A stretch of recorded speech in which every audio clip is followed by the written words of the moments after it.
الحمد لله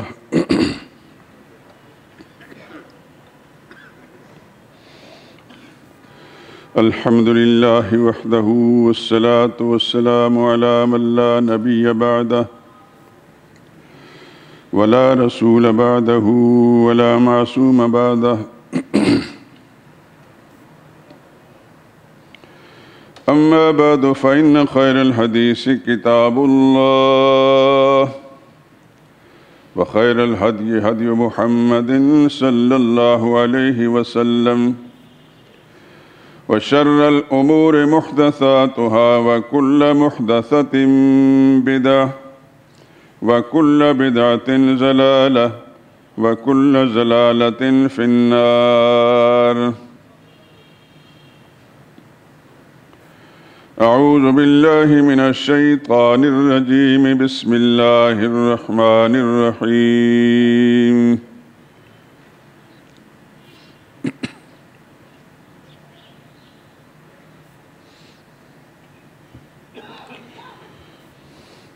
كل نفس بما كسبت رهينة إلا أصحاب اليمين في جنات يتساءلون عن المجرمين ما سلككم في سقر قالوا لم نك من المصلين ولم نك نطعم المسكين وكنا نخوض مع الخائضين.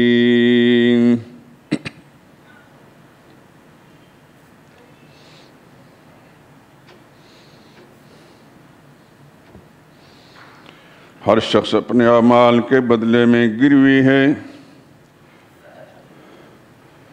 مگر دانی طرف والے نیک لوگ کہ وہ جنت کے باغوں میں ہوں گے اور ایک دوسرے سے پوچھتے ہوں گے،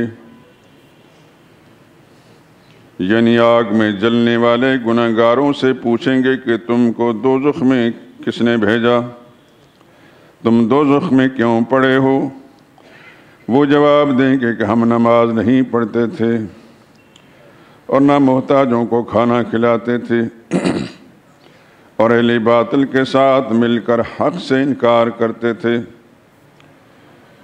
سبحان ربک رب العزت عما یصفون وسلام علی المرسلین والحمد للہ رب العالمین. عن ابن عمر رضی اللہ تعالی عنہما قال قال رسول اللہ صلی اللہ علیہ وسلم بني الإسلام على 5: شهادة أن لا إله إلا الله وأن محمدًا عبده ورسوله وإقام الصلاة وإيتاء الزكاة والحج وصوم رمضان. متفق عليه.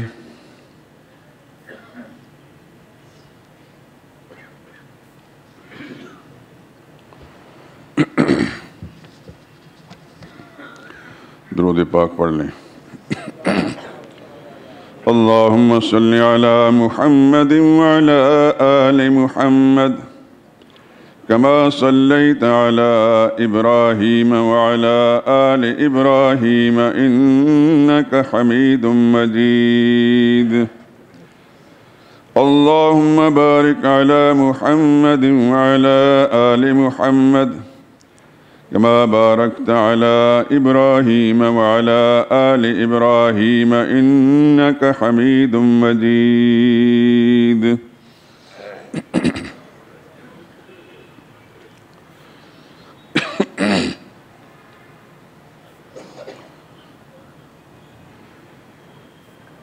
بزرگان محترم، برادران عزیز،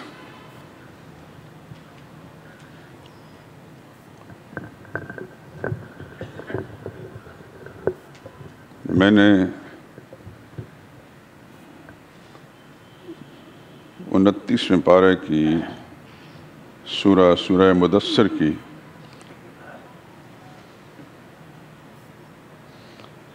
چند آیات کریمہ تلاوت کی اور ان کا ترجمہ بھی عرض کیا ہے، اور ان کے ساتھ بخاری اور مسلم دونوں میں موجود ایک روایت جو سیدنا عبداللہ بن عمر رضی اللہ تعالیٰ عنہ سے مرفوع مذکور ہے،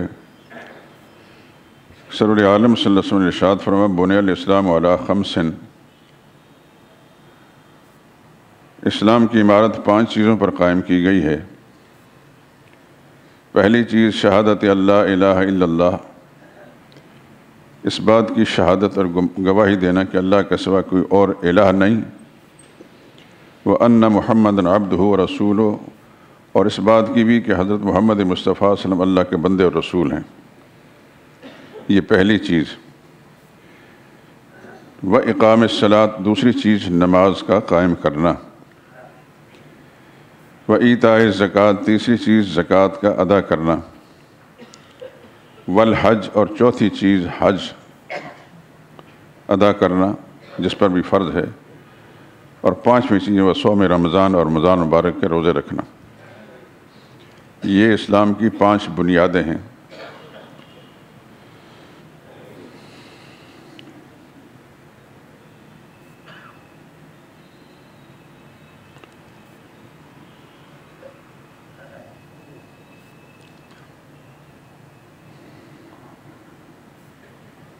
ہم لوگ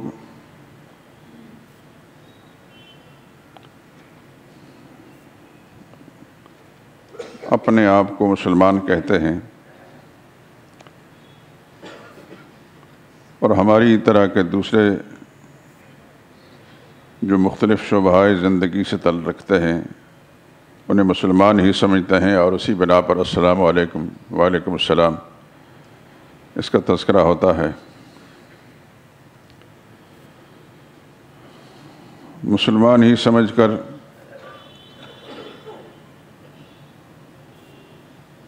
اس کے نکاح میں شریک ہوتے ہیں، اور مسلمان سمجھ کر ہی اگر خدا نخواستہ دنیا سے چلا گیا اس کے جنازے میں شریک ہوتے ہیں، اس کے لیے دعائے مغفرت بھی کرتے ہیں۔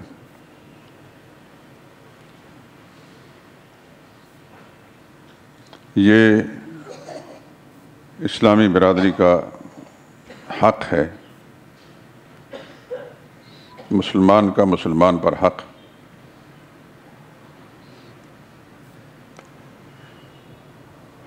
لیکن یہاں ایک چیز قابل غور ہے، مسلمان ہوتا کون ہے؟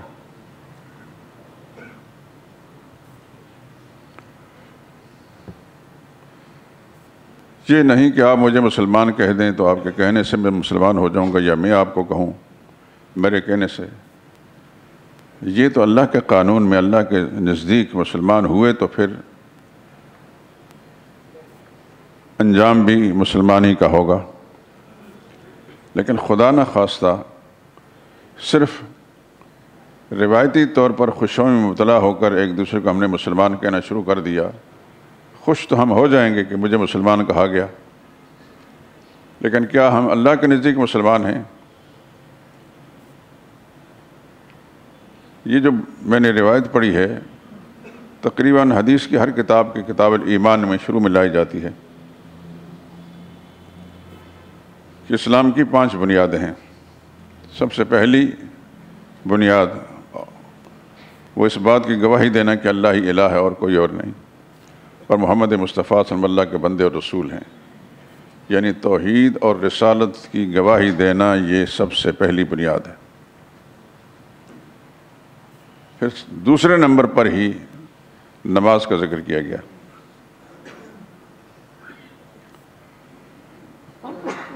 نماز کے متصل زکوٰۃ کا، قرآن کریم میں جہاں بھی نماز کا ذکر ہے زکوٰۃ کا ذکر ساتھ ہے۔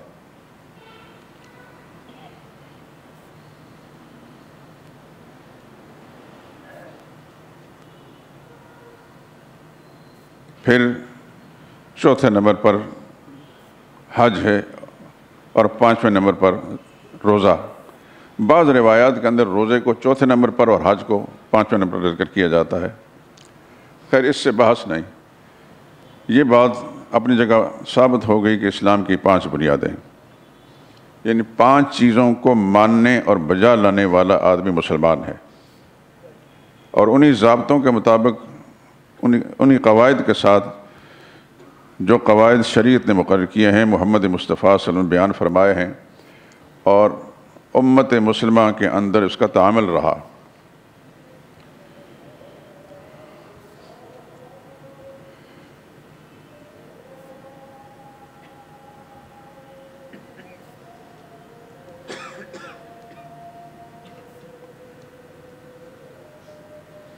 آپ جانتے ہیں اور ہمیں بھی کچھ سمجھ آتی ہے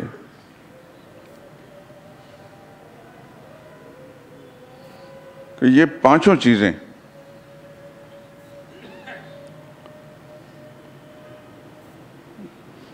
جو اسلام کی بنیاد ہے، جس پر مسلمانی قائم ہے، کوئی شخص مسلمان انہی بنیادوں پر کہلا سکتا ہے جو ان کو دل سے مانتا ہو اور عملاً بجا لاتا ہو۔ لیکن کیا واقعتاً یہ جو 5 اسلام کی بنیادیں ہیں، آج کا مسلمان کہلانے والا ہر انسان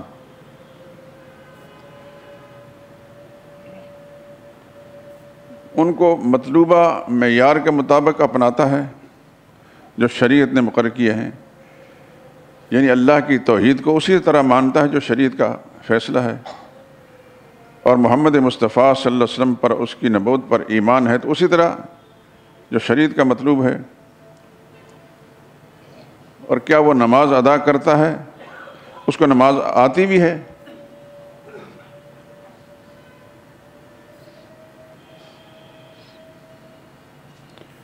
پھر اس کے بعد زکوٰۃ کی باری آئی ہے۔ یاد رکھیں، زکوٰۃ صرف اس مسلمان پر ہے جو صاحب نصاب ہوگا، ہر ایک پر نہیں۔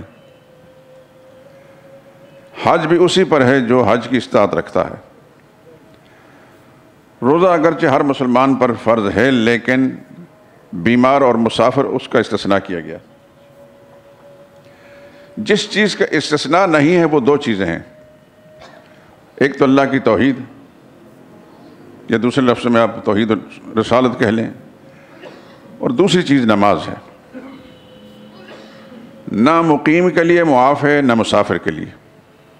مسافر کے لیے یہ تو گنجائش رکھی ہے کہ شرعی طور پر مسافر کہے تو وہ 4 رکعت کو 2 رکعت پڑھے، لیکن معاف بھی نہیں۔ حالت امن میں ہے تو تب بھی معاف نہیں، حالت جنگ میں ہے تو تب بھی معاف نہیں۔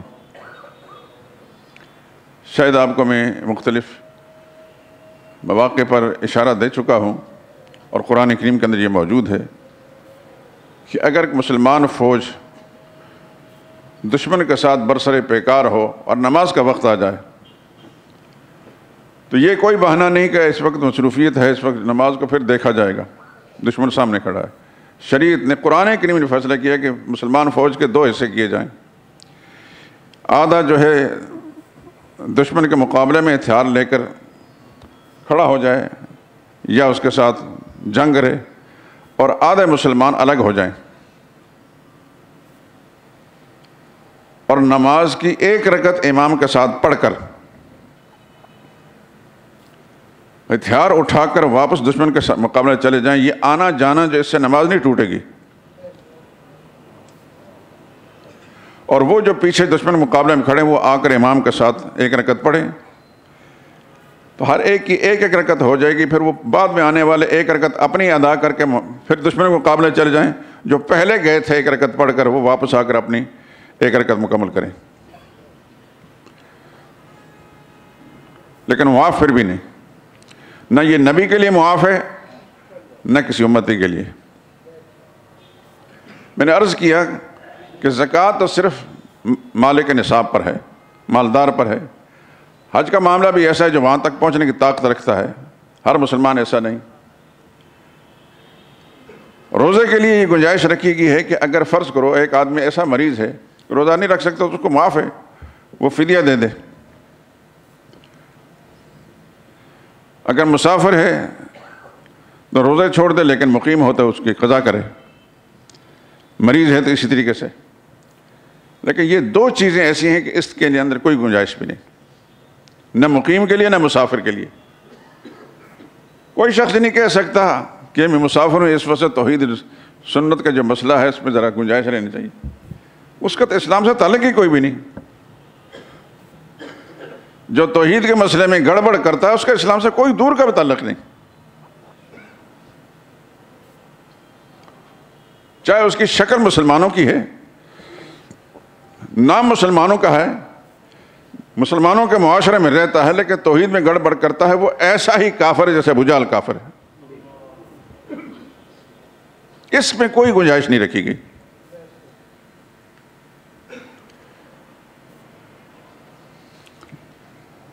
کلمہ لا الہ الا اللہ محمد رسول اللہ اسی کا ترجمان ہے۔ لا الہ الا اللہ، اللہ کی وحدانیت، اور محمد رسول اللہ، محمد مصطفیٰ صلی اللہ علیہ وسلم کی رسالت۔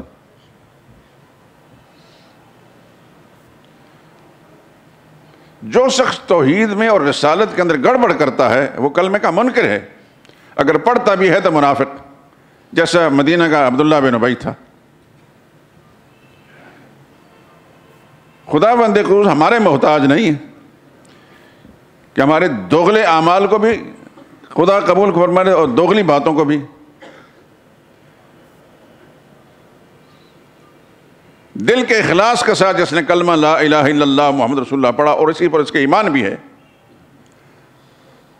کہ اللہ کے سوا کوئی اور الہ نہیں،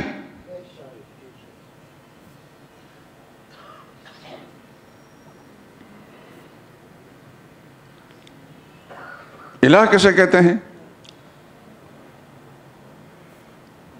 ایسی ذات کہ ساری مخلوق اس کی طرف جھکے، ہر شعبے میں اسی کے محتاج ہو، تمام اختیارات کا مالک اسی کو سمجھے، عزت، ذلت، نفع، نقصان، موت، حیات، یہ سب جس ذات کے اندر پائی جائیں اس کو الہ کہتے ہیں۔ جو شخص نماز کے سجدے تو کر لیتا ہے مسجد میں آ کر یا گھر میں، لیکن اعتقاداً وہ خدا بند قدوس کے علاوہ کسی اور کو نفع نقصان کا مالک سمجھتا ہے، اولاد دینے والا یا شفا دینے والا سمجھتا ہے، عزت دینے والا یا ذلیل کرنے والا سمجھتا ہے، وہ پکا مشرک ہے، اس کے کلمہ پڑھنے کا کوئی اعتبار بھی نہیں، نمازوں کا اعتبار ہے۔ یہ یاد رکھیں کہ سارے اعمال کی قبولیت کا مدار ہی توحید و رسالت پر ہے۔ یہ ٹھیک ہے تو نماز بھی ٹھیک، یہ ٹھیک ہے تو زکوٰۃ بھی ٹھیک، یہ ٹھیک ہے تو حج بھی ٹھیک، یہ ٹھیک ہے تو روزہ بھی ٹھیک، یہ نہیں تو کچھ بھی نہیں۔ اس لیے سب سے پہلے اس کا ذکر کیا گیا۔ ہر انسان کو میرے سمیت تنہائیوں میں بیٹھ کر سوچنا پڑے گا، اپنے حالات کا جائزہ لینا پڑے گا کہ میں توحید و سنت والا عقیدہ میرا ٹھیک ہے؟ کیا میں سارے اختیارات کا مالک اللہ ہی کو سمجھتا ہوں یا کسی اور کو بھی؟ ساری قدرتوں کا مالک، نفع نقصان کا مالک، عزت ذلت موت و حیات کا مالک، شفا دینے والا، اولاد دینے والا، رزق دینے والا اللہ کے سوا کسی اور کو بھی سمجھتا ہوں؟ اگر نہیں ہے اور اس کا عقیدہ یہ کہ یہ سارے کام اور سارے اختیارات صرف اللہ ہی کے ہیں، تو پھر شاید اس کا معاملہ ٹھیک ہے۔ لیکن اگر وہ کسی زندہ کو یا مردہ کو سمجھتا ہے کہ یہ شفا دے سکتا ہے یا اولاد دے سکتا ہے، اس وقت میرا موضوع نہیں، میں صرف اپنی موضوع کی طرف آ رہا ہوں۔ موضوع تو انشاءاللہ جب چلے گا تو آپ حضرات کو سمجھ میں آئے گا انشاءاللہ، زندگی ہوئی تو۔ خدا کی یہ مسجد، اللہ کا یہ گھر، اس کے در و دیوار گواہ ہیں، انشاءاللہ میرے حق میں گواہی دیں گے، اور سپیکر کے ذریعے آواز جہاں جہاں بھی کسی بلڈنگ پر، کسی درخت پر پہنچتی، زمین کے جس چپے پر، انشاءاللہ وہ گواہی دیں گے۔ صرف یہ بات کہہ رہا ہوں کہ جو نماز دوسرا ہی رکن ہے شریعت کا، اس کے صحیح ہونے کے لیے کیا شرط ہے؟ اس کے صحیح ہونے کے سب سے پہلے عقیدہ ہے۔ عقیدہ نہیں تو کچھ بھی نہیں۔ کسی شخص نے اگر اس سے پہلے آپ کو نہیں بتایا تو بہت بڑا مجرم اور خائن ہے وہ، اور اس نے آپ کی حق تلفی کی ہے۔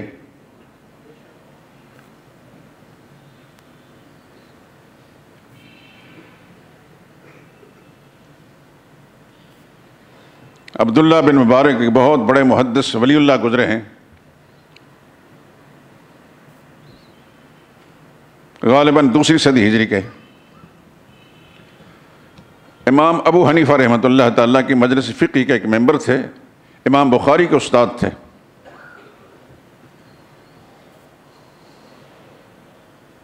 انہوں نے بڑی عجیب بات کہی ہے، لکھتے ہیں وَهَلْ بَدَّلَ الدِّينَ إِلَّا الْمُلُوكُ وَأَحْبَارُ سُوءٍ وَرُهْبَانُهَا۔ دین کو بدلا ہے ان 3 طبقوں نے، دین میں خرابی اور گڑبڑ کی ہے ان 3 طبقوں نے۔ پہلا طبقہ حکمران ٹولہ، یعنی اس کا مطلب پہلے زمانے میں بھی ایسے ہی تھے۔ ہمیں جس طرح کے شریفوں سے واسطہ پڑا ہے یہ تو خدا کا عذاب ہے، اور اس میں کوئی شک، آپ میرے ساتھ اتفاق کریں یا نہ کریں، یہ خدا کا عذاب ہے، ہماری بدعمالیوں کی وجہ سے ہم پر مسلط ہے۔ میں کسی کو خوش کرنے کے لیے بات نہیں کر رہا، میں خدا کے سامنے جواب دہ ہوں، کیونکہ میرا عقیدہ ہے عزت ذلت میرے رب کے اختیار میں ہے، موت و حیات میرے رب کے اختیار میں ہے۔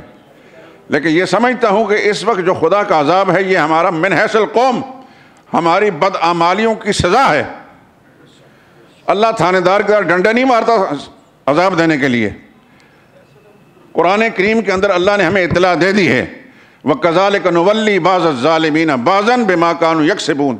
ہم ایک ظالم پر دوسرا ظالم مسلط کرتے ہیں اس کی بدعمالیوں کی وجہ سے۔ یہ اللہ اطلاع دے چکے ہیں قرآن کریم کے اندر، یہ سچائیوں کا مرکز ہے قرآن، اس کی ہر بات سچی ہے۔ لیکن اس زمانے میں لگتا ہے کہ حکمران ٹولہ ایسا تھا، تو عبداللہ بن مبارک کو یہ فرمانا پڑا هَلْ بَدَّلَ الدِّينَ إِلَّا الْمُلُوكُ۔ دین کو تبدیل کیا، خراب کیا حکمرانوں نے، وَأَحْبَارُ سُوءٍ، گمراہ مولویوں نے، وَرُهْبَانُهَا، اور گمراہ پیروں نے۔ اور اپنے زمانے کے حالات اگر دیکھیں تو شاید آپ میری اس بات سے اختلاف نہیں کریں گے، ہمارے اکثر مسلمانوں کو دین کی بنیاد کا بھی پتہ نہیں، اس کا ذمہ دار یہ مولوی اور پیر ہے۔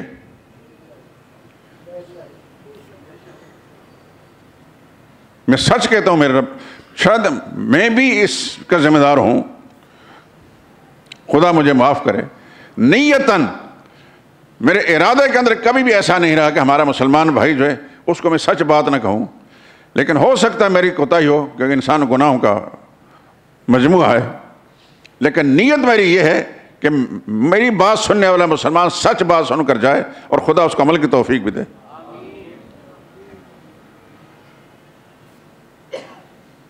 آج کا مسلمان جو نماز پڑھتا ہے، کیونکہ 100 میں سے شاید 2 آدمی نماز پڑھتے ہوں، یہ بھی شاید مبالغہ نہ ہو، 98 مسلمان کہلانے والے نماز نہیں پڑھتے۔ جو پڑھتے ہیں ان سے پوچھیں یہ جو کچھ آپ نے پڑھا ہے یہ کیا ہے؟ یہ کہیں گے اللہ کا حکم ہے۔ مزید اگر کہیں یہ اللہ کا فریضہ ہے، فرض کیسے کہتے ہیں یہ معلوم نہیں، فرض میں اور واجب میں کیا فرق ہے یہ معلوم نہیں، فرض واجب اور سنت میں کیا فرق ہے یہ معلوم نہیں۔ پھر نماز، مثال کے طور پر ایک آدمی 2 رکعت پڑھتا ہے، صبح کی 2 رکعتیں، اس کے اندر کچھ چیزیں فرض ہیں، کچھ چیزیں واجب ہیں، کچھ چیزیں سنت ہیں، کچھ مستحبات کے درجے میں ہیں۔ کیا چیز فرض ہے؟ ہمارا مسلمان نماز ادا کرنے والا اس کو پوری تفصیل سے معلوم ہے کہ میں نے یہ جو اللہ کا فریضہ ادا کیا ہے اس کے اندر کیا کیا، اس کے جو مختلف اجزاء ہیں اس میں کون سا پہلو فرض والا ہے اور کون سا واجب والا۔ خدا کی قسم کھا کر کہتا ہوں مجھے سخت تکلیف ہو رہی ہے کہ ہمارا مسلمان نماز پڑھتا تو ہے لیکن اس کو نماز کا پتہ نہیں۔ قطع نظر سے کہ اس کو فرائض واجبات سنن مستحبات کا نہیں پتہ، وہ جو الفاظ پڑھ رہا ہے اللہ اکبر کہہ کر، اس کے بعد سبحانک اللہم سے لے کر السلام علیکم ورحمۃ اللہ تک، یہ سارا کچھ اس کو صحیح آتا ہے؟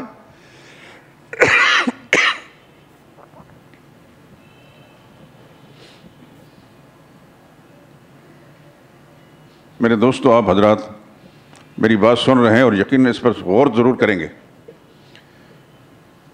آپ کو اپنے بارے میں پتہ ہے، اپنے مسلمان بھائیوں کے بارے میں پتہ ہے،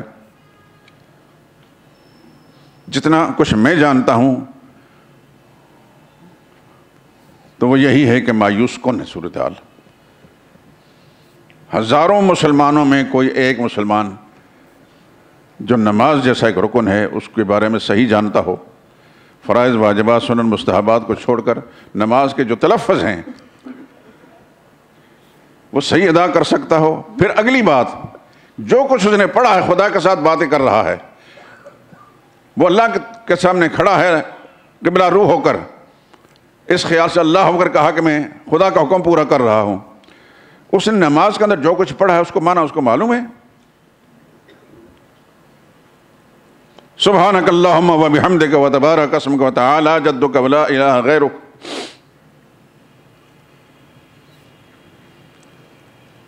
یا ویسے ہی زبان سے الفاظ ادا کر، کچھ بھی اسے پتہ نہیں میں خدا کے ساتھ کیا بات کر رہا ہوں۔ خدا سے تو کوئی چیز ڈھکی چھپی نہیں ہے، وہ تو دلوں کے علیم بذات صدور، دلوں کے بھید جاننے والا ہے۔ میری اس گفتگو کا مقصد سب سے پہلے میں ہوں، پھر آپ حضرات اور آپ کے واسطہ سے جس مسلمان تک یہ بات پہنچتی ہے۔ کیا ہم نے اپنی نمازوں کا کبھی جائزہ لیا ہے کہ خدا کے ساتھ جو باتیں کرتے ہیں ہم یہ خیال کر کے کہ ہم خدا کے حکم پورا کر رہے ہیں؟ کیا خدا نہیں جانتا کہ اس بندے نے ایک نقل تو کر دی ہے لیکن اصل نہیں ہے؟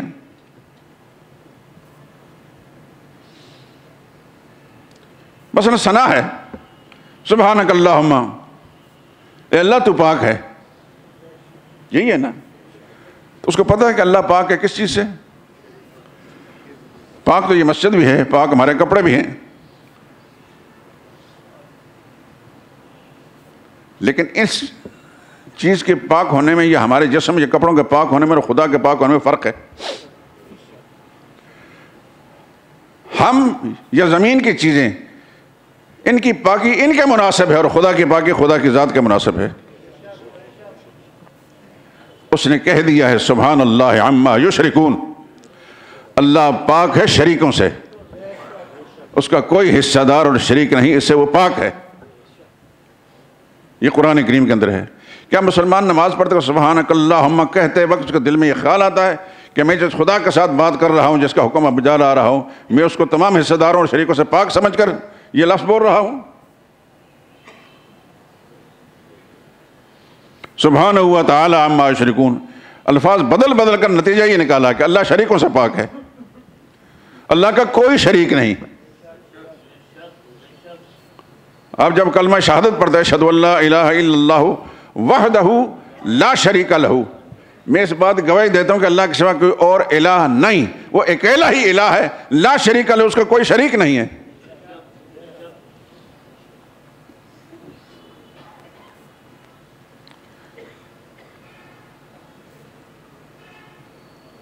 تو اسلام کی 5 بنیادوں میں سے 3 میں تو کوئی گنجائش نکل آئی۔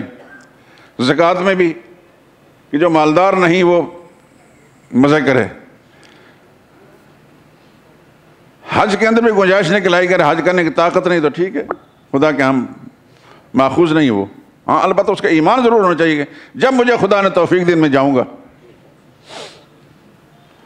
اور روزے کا حال یہ ہے کہ اگر ایسی بیماری مبتلا ہے کہ جس کے افاقے کوئی شکل نہیں، اس میں اللہ تعالیٰ نے اس کو چھوٹ دے رکھی ہے کہ وہ فدیہ دے دے اور روزے چھوڑ دے۔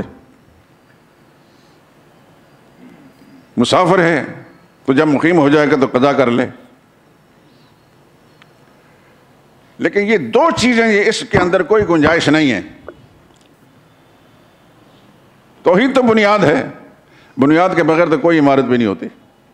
اسلام کی ساری عمارت جو اس بنیاد پر قائم ہے۔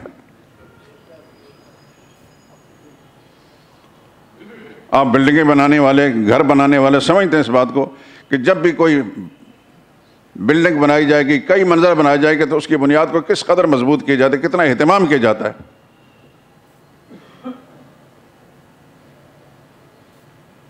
یہ ہمارے سامنے صادق پلازہ بن رہا تھا، یہ میں نے اپنی آنکھوں سے دیکھا۔ اللہ ہی جانتا ہے کہ کتنا اس میں سریہ ڈالا گیا، کتنی اس میں بجری ڈالی گئی اس کی بنیادوں میں۔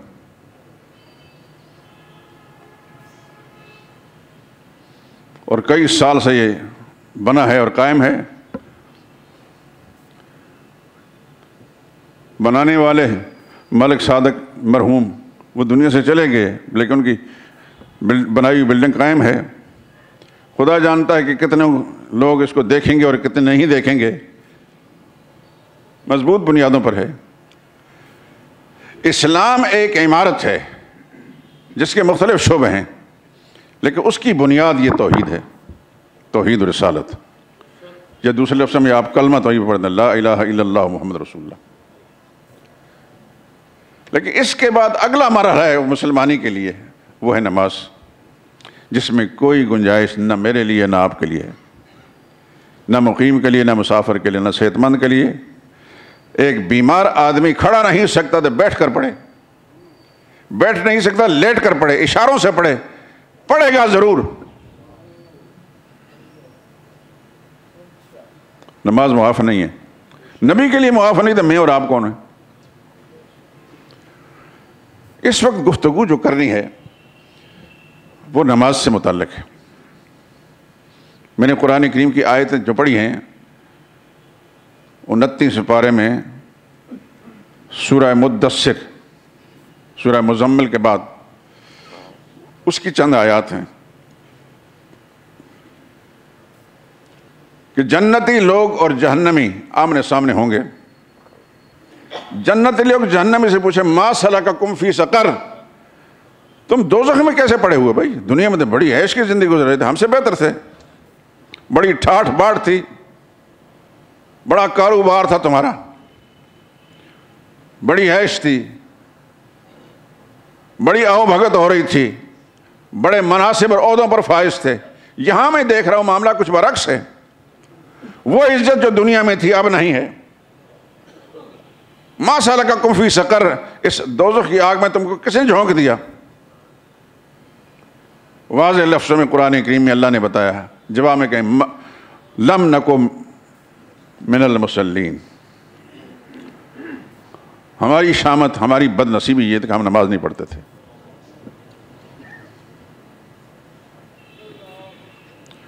وَلَمْ نَكُ نُطْعِمُ الْمِسْكِينَ، اور ہمارے سامنے محتاج، ہمارے رشتہ دار، محلے دار، پڑوسی، کوئی بھی ضرورت مند تھا اور ہمارے پاس سارے وسائل تھے، ہم اس کو کھانا نہیں کھلاتے. خود عیش کرتے تھے، ہمارے بچے عیش کرتے تھے، لیکن ان کی طرف توجہ نہیں. تا آنکہ حتیٰ اتانا الیقین، ہم پر موت آ گئی اور یہاں پہنچ گئے. میرے دوستو، نماز دین کا ستون ہے. الصلاۃ عماد الدین. سرور عالم صلی اللہ علیہ وسلم کے ارشاد ہے لا صام فی الاسلام لمن لا صلاۃ لہ، جو شخص نماز نہیں پڑھتا اس کا اسلام سے کوئی تعلق بھی نہیں. یہ فیصلہ میں اور آپ کر سکتے ہیں، اپنے ملنے والے، اپنے جاننے والوں، اپنے محلے داروں، رشتہ داروں سے مل کر فیصلہ کر سکتے ہیں کہ نماز پڑھتا ہے یا نہیں پڑھتا. مسلمان کہلا کر نماز نہیں پڑھتا تو خدا کا نبی کا فرمان سچ ہے، اس کا اسلام سے کوئی تعلق نہیں. وہ اس قابل نہیں کہ اس کو السلام علیکم کہا جائے. ویسے ہم خوشی میں مبتلا ہو کر ان کی خوشنودی کی خاطر السلام علیکم کہہ دیں، گو کہ اب تو السلام علیکم بھی نہیں ہے. Good morning.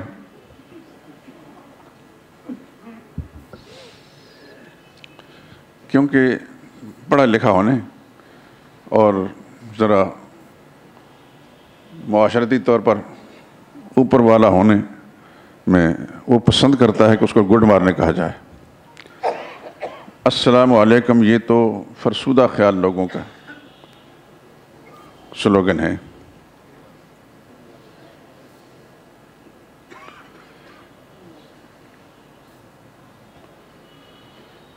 انا للہ و انا الیہ راجعون.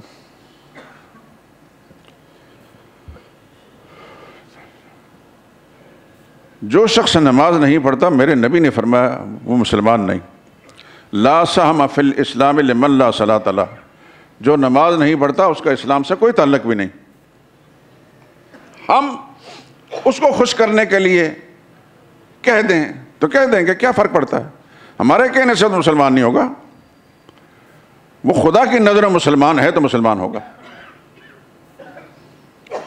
اور خدا نے جو پیغمبر بھیجا اس نے اعلان کر دیا کہ جو نماز نہیں پڑھتا وہ مسلمان نہیں ہے. کیا ہمارے گھروں کے اندر یہ بیماری ہے یا نہیں؟ کیا ہماری بیگمات نمازیں پڑھتی ہیں، باقاعدگی کے ساتھ نماز پڑھتی ہیں؟ ہمارے جوان بالغ بچے اور بالغ مسلمان نماز پڑھتے ہیں؟ ہماری دکانوں کے اندر کاروبار کرنے والے، ہم سے تنخواہیں لینے والے بالغ مسلمان سارا دن خدمت میں معمور رہتے ہیں، مہینے کے بعد تنخواہ ان کو دے دیتے ہیں. کیا یہ نماز پڑھتے ہیں؟ کیا ان کا نماز نہ پڑھنا ہماری کاروبار کے اندر نحوست نہیں پھیلتی، بے برکت نہیں آتی؟ گھر کے افراد، بیوی بچے جو بالغ ہونے کے باوجود، صحت مند ہونے کے بعد نماز نہیں پڑھتے، گھر میں بے برکت نہیں آتی، نحوست نہیں آتی، خدا کی پھٹکار نہیں پڑتی؟ اس سلسلے میں گھر کا مالک کیا کردار ادا کر رہا ہے؟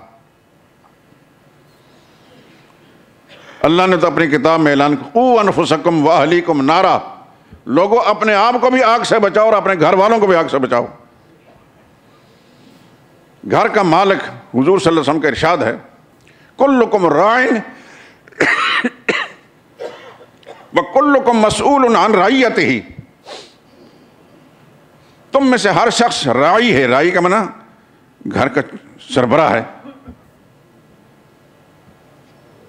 عربی زبان میں راعی تو کہتے ہیں چرواہے کو، جس کے ماتحت بے شمار بکریاں بھیڑ ہوتی ہیں، لیکن ایک ہی ہوتا چلانے والا. گھر کا جو مالک اس کو حضور صلی اللہ علیہ وسلم نے راعی قرار دیا ہے.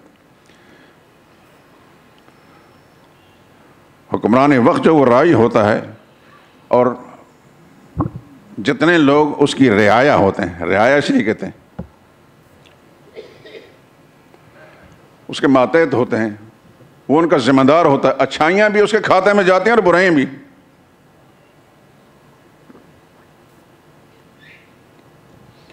ہر شخص راعی ہے، گھر کا نگران ہے، نگہبان ہے. وَكُلُّكُمْ مَسْئُولٌ رَعِيَّتِهِ، اور اپنی رعایا کے بارے میں اس سے سوال پوچھا جائے گا، جواب دہ ہونا پڑے گا. تیری بیوی نماز کیوں نہیں پڑھتی تھی؟ تیرا بالغ بچہ نماز کیوں نہیں پڑھتا تھا؟ تیری بہو نماز کیوں نہیں پڑھتی تھی؟ تیرا مسلمان کہلانے والا ملازم نماز کیوں نہیں پڑھتا تھا؟ تو نے اپنے مقصد، دنیا مقصد کے لیے ساری چیزیں اس سے لیں، سارے کام اس سے کراتا رہا، اپنے نوکروں چاکروں سے. خدا کا جب حکم ہے اس کو کیوں نہیں پورا کرایا؟ مجھے بتائیں کوئی جواب بن سکتا ہے؟ اگر فرض کرو کوئی شخص خود نماز پڑھتا، تسبیح ہاتھ میں پکڑی ہے، یہ کہہ کر جان چھوڑی میں تو نماز پڑھتا تھا، خدا کی طرف سے سخت پکڑے میرا، اندازہ نہیں ہوتا. ان کھلی آنکھوں سے ہم اندازہ نہیں کر سکتے، پتہ تبھی چلے گا جب آنکھیں بند ہوں گی. لیکن افسوس کہ اللہ پاک نے ایسا قانون بنایا نہیں کہ مرنے والا اسی وقت دنیا والوں کو یہ بتا دے کہ مجھ پر کیا بیت رہی ہے.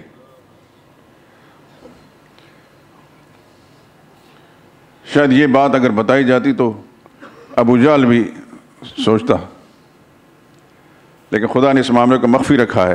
بتایا کہ میری کتاب سے اور میرے پیغمبر کی تعلیمات سے ہی فیصلہ لو. اگر میری کتاب پر ایمان ہے، میرے پیغمبر پر ایمان ہے تو ان کی بات سچ ہے، ان کی سچی بات سمجھ کر اس پر عمل کرو.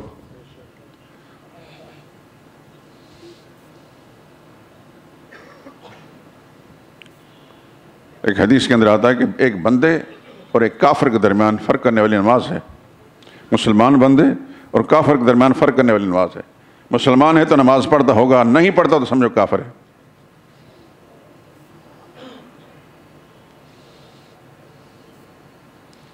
بہت سارے بزرگوں نے، میں نے نواز مصطفیٰ جب لکھی تھی بہت پہلے 1983 کے اندر، اس کے آخری ٹائٹل پر میں نے یہ سارے بزرگوں کے اقوال نقل کر دیے تھے. اب بھی شاید جو دوبارہ چھپی اس کے اندر ہوں کہ جو شخص نماز نہیں پڑھتا اس کو قرض مت دو، اس لیے کہ وہ خدا کا جو قرض ہے اس کو نہیں ادا کر رہا، وہ تمہارے قرض کی کبھی پرواہ نہیں کرے گا.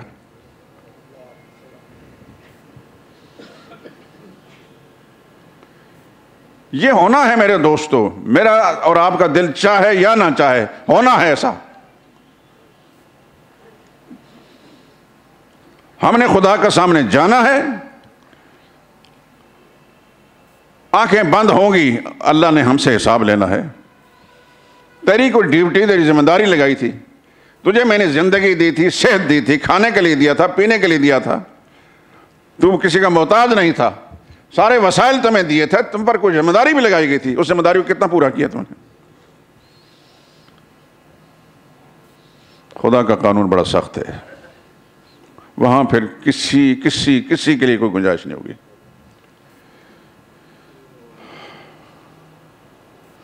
ایک حدیث میں آتا ہے جناب رسول اللہ صلی اللہ علیہ وسلم نے ایک موقع پر اپنے خاندان کے چند افراد کو، اس میں حضور صلی اللہ علیہ وسلم کی پھوپھیاں بھی تھیں،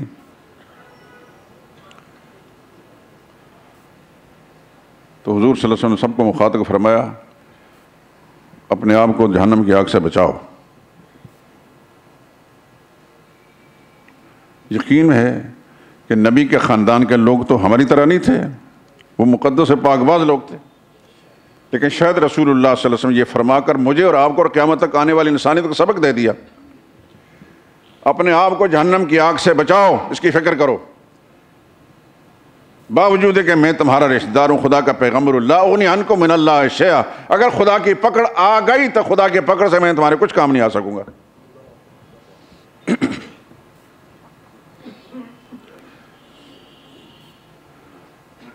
ہمارا یہ عقیدہ ہے، عقیدہ درست ہے کہ رسول اللہ صلی اللہ علیہ وسلم ہماری شفاعت کریں گے، مسلمانوں کی شفاعت کریں گے۔ یہ یاد رکھیں، شفاعت کے لیے بھی کچھ قانون ہے۔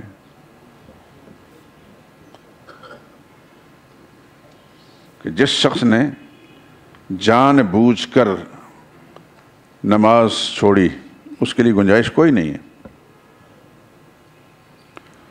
نبی کریم صلی اللہ علیہ وسلم اس کی سفارش نہیں کریں گے۔ ہاں، نماز پڑھتا رہا، احکام الہیہ پوری کرتا، کہیں گڑبڑ ہوگی تو پھر پروردگار عالم اجازت دیں گے ایسے مسلمان کے حق میں، رسول اللہ صلی اللہ علیہ وسلم۔ لیکن یاد رکھیں، جس کا عقیدہ خراب ہو اس کے لیے نہ کوئی گنجائش ہے، نہ نبی سفارش کریں گے، نہ اللہ کی طرف سے اجازت ہوگی۔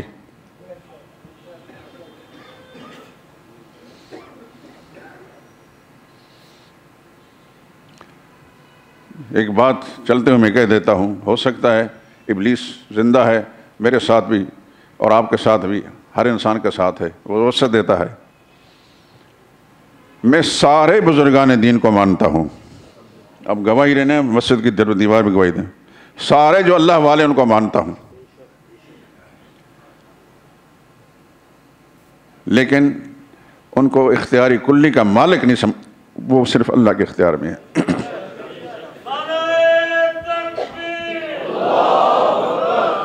وہ سارے بندے ہیں، اور بندہ بندہ ہی ہوتا ہے، بندہ محتاج ہوتا ہے، بندہ مختار نہیں ہوتا، مختار صرف اللہ کی ذات ہے۔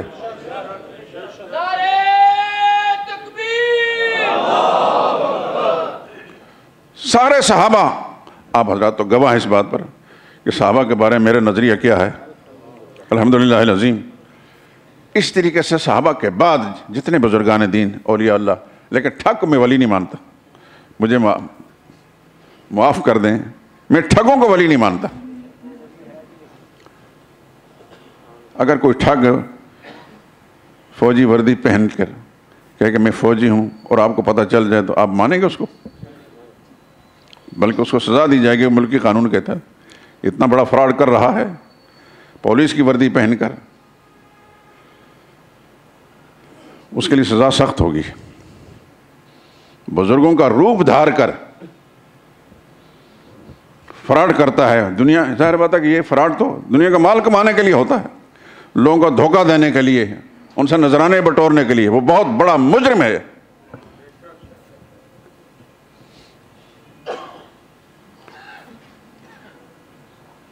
ہم نے اللہ والے دیکھے ہیں الحمدللہ العظیم، وہ خلق خدا کو کچھ دیتے تھے، دینے سے مراد یہ ہے کہ ان کی ایمان پر کی فکر کرتے تھے کہ کہیں نہ کہیں اس کو ٹھوکر نہ لگ جائے، ایمان کی سلامتی لے کر جائے، اس کے عقیدے ٹھیک ہونے چاہیے، اس کے اعمال ٹھیک ہونے چاہیے، اس کے اخلاق ٹھیک ہونے چاہیے، اس کے جو معاملات ہیں لوگوں کے ساتھ وہ ٹھیک ہونے چاہیے۔ وہ ٹھگی کا کاروبار نہیں تھا کہ لے کر آؤ تو لے کر جاؤ گے۔ جیسے ہمارے ملک کے اندر، آپ مجھ سے زیادہ بہتر جانتے ہوں گے، یہ خانقاہوں کے نام سے ایک تماشا جو لگایا ہوا ہے، میں اللہ والوں کو مانتا ہوں، ان کے خانقاہوں کو مانتا ہوں، لیکن یہ مال بٹورنے والا جو سلسلہ ہے اس کو نہیں مانتا میں۔ ہم نے جن اللہ والوں کو دیکھا ہے وہ لوگوں کی جیب پر نظر نہیں رکھتے تھے، لوگوں کے دل پر نظر رکھتے تھے کہ لے کر آؤ گے تو لے کر جاؤ گے، یہ نہیں۔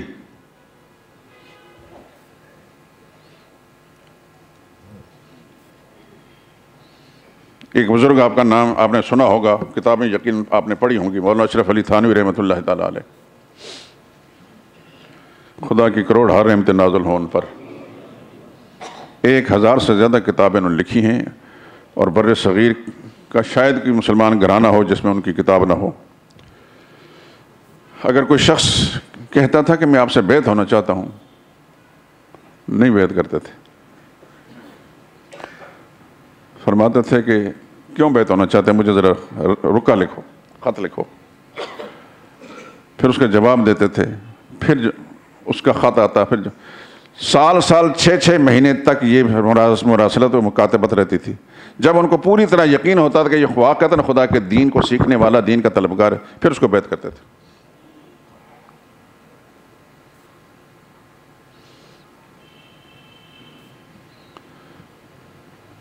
آپ نے سنا ہوگا ایک بڑا نام، مولانا عبد الماجد دریابادی، جنہوں نے انگریزی میں بھی تفسیر لکھی ہے اور اردو میں تفسیر لکھی ہے۔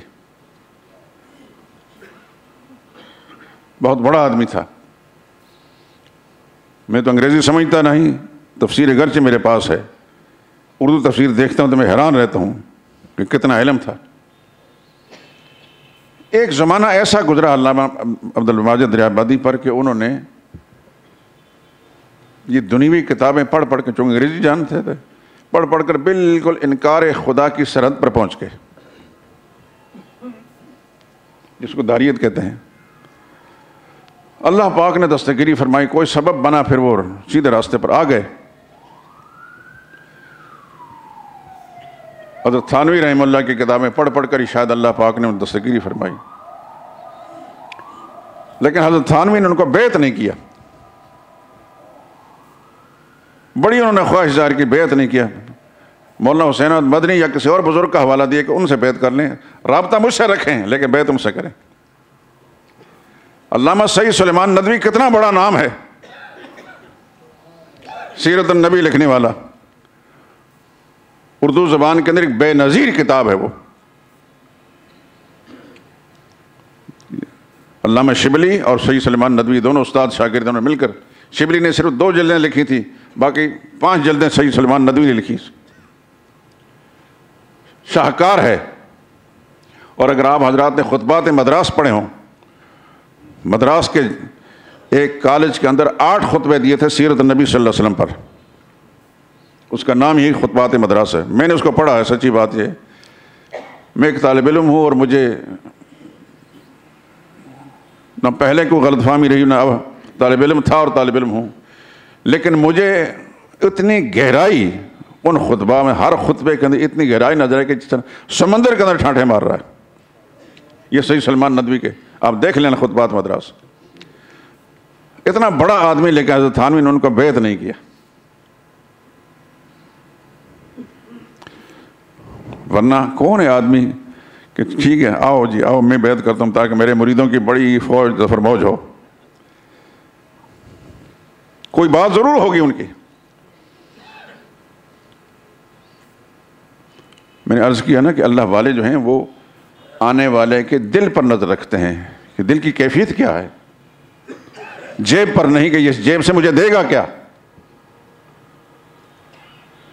حضرت تھانوی رحمۃ اللہ تعالیٰ علیہ کی اولاد کوئی نہیں تھی، نسبی اولاد کوئی نہیں تھی، 2 نکاح کی حضرت تھانوی نے، 2 بیویاں بیک وقت موجود تھیں۔ کوئی عقیدت مند مرید آیا تربوز کے زمانے میں، 2 تربوز لے کر آیا، اس خیال سے کہ حضرت کے 2 گھر ہیں، تو حضرت تھانوی رحمۃ اللہ تعالیٰ نے اسی وقت ہر تربوز کو کاٹ کر 2 ٹکڑے کیے، اس کا ٹکڑا اس کے ساتھ، اس کا اس کے ساتھ ملا دیا۔ تو پھر پوچھا حضرت سالم سالم کیوں نہیں بھیجا؟ فرمایا آپ کو یقین ہے کہ دونوں کا ذائقہ ایک جیسا تھا؟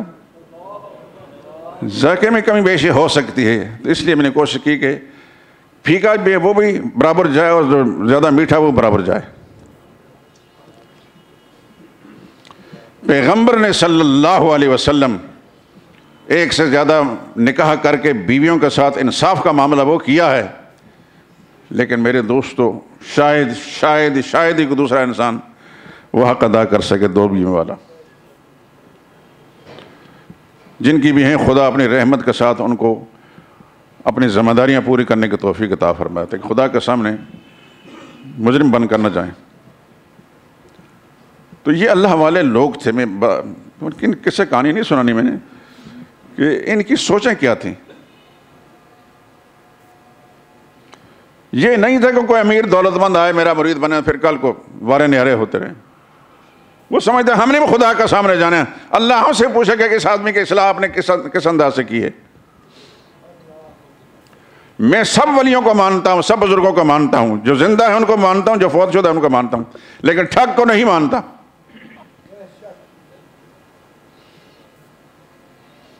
اللہ میری نیتوں کی بھی اصلاح فرما دے اور ہر مسلمان کی۔ میں کل بھی اپنے آپ کو کہتر سمجھتا تو آج بھی کہتر سمجھتا ہوں، کل بھی ایک طالب علم تھا، معمولی طالب علم، آج بھی ایک معمولی طالب علم۔ جتنی باتیں میں کر رہا ہوں یہ خدا کی توفیق سے اللہ کی کتاب اور پیغمبر کی تعلیمات کے روشنی میں کر رہا ہوں۔ اور اگر آپ حضرات کو محسوس کریں کہ فلاں بات غلط کی، بلا روک ٹوک مجھے بتا سکتے ہیں، میں شکر گزار بنوں گا۔ بات ہو رہی تھی نماز کی۔ میرے دوستو، سب سے پہلے عقیدہ ہے، ان عقیدے کی بات اس سے پہلے بھی ہوتی رہی اور اب انشاءاللہ ہوگی انشاءاللہ۔ لیکن نماز روز محشر کے جان گداز ببد اولین پرسشے نماز ببد، فارسی کے شاعر کہتا ہے محشر کے میدان میں جس وقت خدا کے سامنے جائیں گا سب سے پہلے نماز کے بارے میں پوچھا جائے گا۔ ترمذی شریف روایت ہے ان اول ما یحاسب به العبد یوم القیامت الصلاۃ، سب سے پہلے بندے کا حساب جو لیا جائے گا نماز کا لیا جائے گا۔ اب ہم میں سے ہر شخص اپنی نمازوں کے بارے میں فیصلہ کر لے، سوچ لے کہ نمازیں میں نے پڑھی ہیں یا نہیں پڑھی، کیسی پڑھی ہیں۔ میری نماز نماز ہے، میں نے نماز کے فرائض واجبات سنن مستحبات کو سمجھ کر اور نماز کے جو الفاظ و کلمات ہیں ان کا معنی اور مطلب سمجھ کر خدا کے ساتھ باتیں کی ہیں۔ بڑی ذمہ داریاں ہیں دوستو۔ میرے رب نے اگر ہمیں زندگی دی ہے، صحت دی ہے، مال دیا ہے، کاروبار دیا ہے، کسی کا محتاج نہیں رکھا، کاروبار دیا ہے، گھر دیا ہے، بچے دیے ہیں، تو اتنے انعامات کا تقاضا یہ ہے کہ پھر اللہ تعالیٰ کی مرضی بھی پوری کی جائے۔ زندگی اللہ کی مرضی کے مطابق گزاری جائے۔ یہ تنہائیوں میں بیٹھ کر سوچنے کی بات ہے، تنہائیوں میں بیٹھ کر سوچیں ضرور۔ جو سوچے گا بڑا خوش نصیب ہوگا، بڑا ہی خوش نصیب ہوگا۔ اس کو اپنی منزل کا اندازہ ہو جائے کہ میری منزل کیا ہے، میں نے کدھر جانا ہے، اس سے پہلے میں کس راستے پر چلتا رہا، اب میں نے کیا کرنا ہے۔ زندگی بڑی مختصر ہے، موت ہمارے تعاقب کے اندر ہے، نہ جانے کس گلی میں زندگی کی شام ہو جائے۔ اس لیے اول فرصت کے اندر دوستو اپنے نمازوں کی اصلاح کریں اور اپنے متعلقین میں سب سے پہلے گھر کے افراد ہیں، بیوی، بچے، بہو، ملازم، یا جو آپ کے ساتھ متعلق ہیں، اس میں چھوٹے بھائی بھی ہو سکتے ہیں، گھرانے کے دوسرے لوگ بھی ہو سکتے ہیں، حتیٰ کہ ماں باپ بھی ہیں۔ خوش قسمتی سے اگر نماز نہیں پڑھتے تو ان کو بھی نماز پڑھانا ہے۔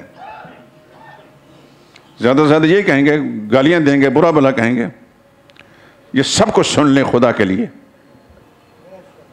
خدا کی مرضی پوری کرنے کے لیے ساری گالیاں ان کے سن لیں۔ وہ تھپڑ مارتے تھپڑ بھی برداشت کر لیں، لیکن خدا کا حکم ان کو پہنچائیں۔ آپ کو اندازہ نہیں کہ خدا کے پاس جا کر آپ کو کس قدر عزت افزائی ہوگی۔ اللہ کا حکم پورا کرانے پر جو ذلت اٹھائی ہے، اس پر خدا کے ہاں بڑی عزتیں ملیں گی۔ اگر صحابہ کرام کیوں اپنی جانوں کا نذرانے پیش کرتے رہے؟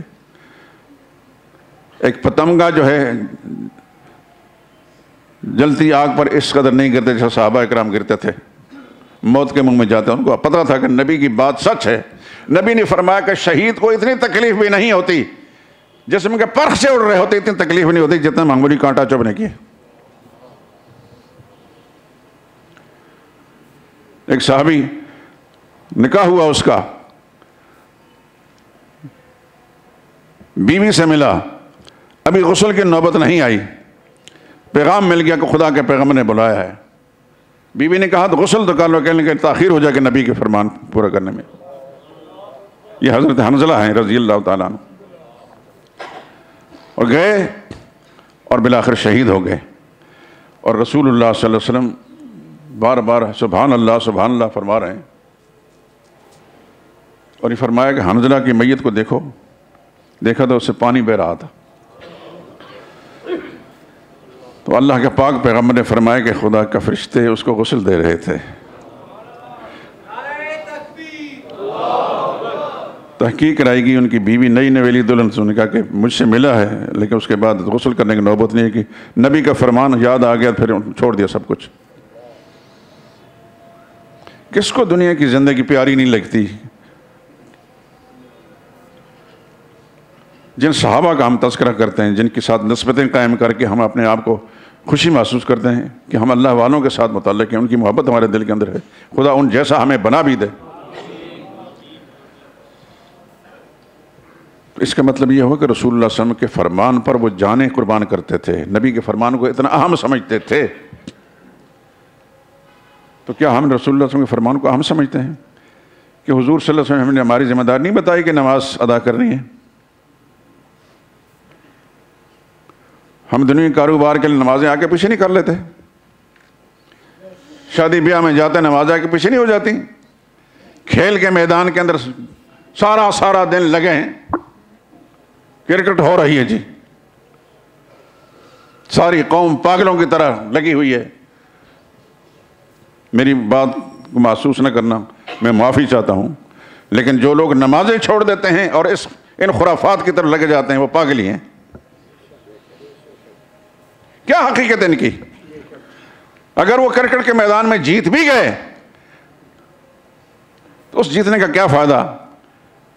جہاد کے میدان کے اندر تو ہار ہی جاتے ہیں، ملک تو دشمن کے حوالے کر کے آتے ہیں۔ کیا کہ نہیں کیا؟ یہ سچ نہیں ہے؟ اتنی بڑی تعداد کے اندر فوج دشمن کے قبضے میں چلی گئی اور ذلت و خواری گزارنے کے بعد پھر واپس آئی۔ آج ہم کیا عوام تو کیا حکام، خدا کی قسم مجھے معاف کر دینا، میں تو پاگل سمجھتا ایسے لوگوں کو۔ سنجیدگی کے ساتھ زندگی گزارے میرے دوستو، ہم نے کرنا کیا ہے؟ ہماری عزت خدا کے نزدیک اس کام کے اندر ہے؟ ہمیں وہ گالیاں پڑی ہیں مغرب کی طرف سے، کیا امریکی سفیر نے بدماش نے یہ نہیں بکواس کی تھی پاکستانی پیسے کی خاطر، ڈالر کی خاطر اپنی ماں بھی بیچ دیتا ہے؟ کیا یہ بات ڈھکی چھپی ہے؟ یہ داغ ہم نے مٹایا ہے؟ کتنے داغ ہماری پاکستانی قوم پر لگ چکے ہیں اور ہم مسلسل لگا رہے ہیں۔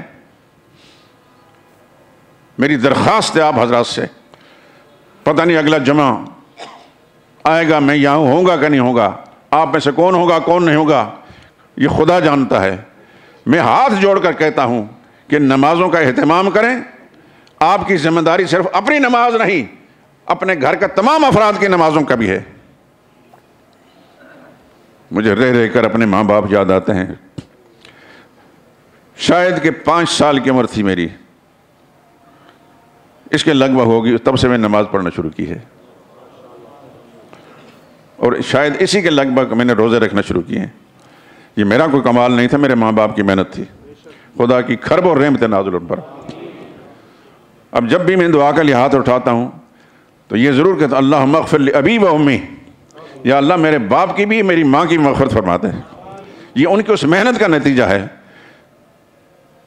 مجھے اگر کسی دنیاوی کام میں لگا دیتا ہے، دنیا کا مال تو بہت مل جاتا ان کو، لیکن شاید یہ نعمتیں نہ ملتی۔ میں جب یہاں سے جاتا والد صاحب کو کبھی میرا دل کرتا کہ کوئی اچھی چیز، جو ٹھنڈا ملک ہے، کوئی چیز ان کو دے دوں، کوئی گرم کوٹ یا کوئی کمبل، تو لے کر مسکرا جاتے اور ایک دعائیہ جملہ کہہ کر ایک سائڈ پر رکھ دیتے، پھر اس کا تذکرہ نہیں ہوتا تھا۔ دین کی باتیں ہوتی تھیں.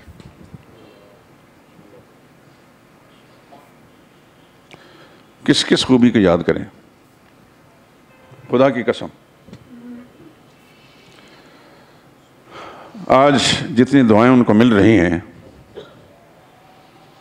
آپ اندازہ نہیں کر سکتے. جب بھی ہاتھ اٹھتے ہیں تو فوراً ان کے لیے اللہم اغفر لی ابی و امی, یا اللہ میرے باپ کی بھی مغفرت فرما دے, میری ماں کی مغفرت فرما دے.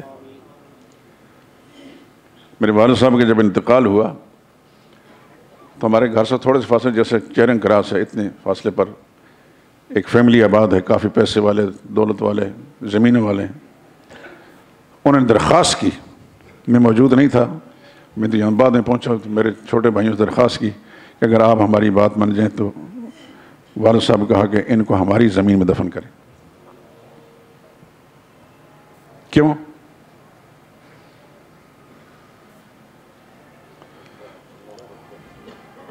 آپ اندازہ نہیں کر سکتے میرے دوستوں, وہ کتنی بڑی سعادت سمجھتے رہے اس کو کیا والد صاحب کے بارے میں کہ ان کی میت ہماری زمین میں دفن ہے. پھر انہوں نے اپنے ساری میتیں جو ان کے ارد گرد دفن کی, اور پھر زمین کا وہ ٹکڑا جہاں میرے والد صاحب مدفون تھے اس کے ساتھ پوری لائن انہوں نے خالی کر دی ہماری والدہ کے لیے اور ہمارے چچاؤں کے لیے.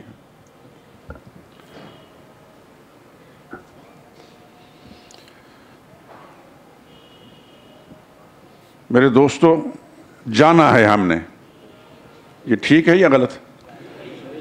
دل سے کہہ رہے ہیں جانا ہے ہم نے, کچھ پتہ نہیں کس نے پہلے جانا ہے. بس اس چیز کو ذہن میں رکھ کر پھر اپنی ذمہ داری کو سوچ لیں کیا کیا ہماری ذمہ داری ہے. سب سے پہلے ہم نے کیا کام کرنا ہے. دیکھیں جو خدا کیڑے مکوڑے کو کھلاتا ہے وہ ہمیں بھی کھلائے گا, جو پرندوں کو کھلاتا ہے ہمیں بھی کھلائے گا.